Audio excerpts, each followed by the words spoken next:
Et si on parlait du RPM Blast de chez Babolat?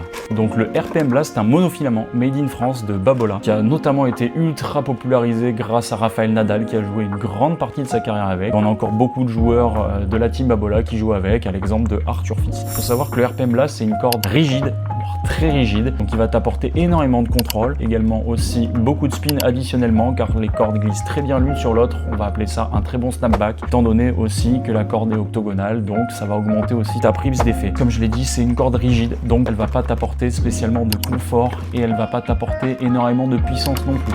Donc si tu as des problèmes de bras ou tu as un déficit de puissance, c'est pas une corde vers laquelle te tourner. Je vois beaucoup de cordeurs poser du RPM Blast à 25 kg à tous leurs clients. C'est un combo idéal pour te détruire le bras. Voilà, je déconseille si tu as une raquette qui fait moins de 295 grammes de mettre du RPM Blast. De plus, c'est une corde qui se détend ultra vite, qui a une tenue de tension relativement faible. Donc si tu joues avec du RPM Blast et qu'au bout de 10-15 heures de jeu, t'as pas brisé tes cordes, faut penser à le couper et à changer tes cordes parce qu'en fait, ta corde, elle va perdre toutes ses propriétés positives. Attention à prendre avec des pincettes. Chaque profil est différent. Il faut faire attention avec le RPM Blast, mais si tu recherches beaucoup de contrôle parce que tu génères beaucoup de puissance, que tu n'as pas de problème avec ton bras et que tu veux mettre également beaucoup d'effets, c'est une corde qui va être très adaptée. Ça fait du bruit, il n'y a absolument personne derrière, c'est complètement cool.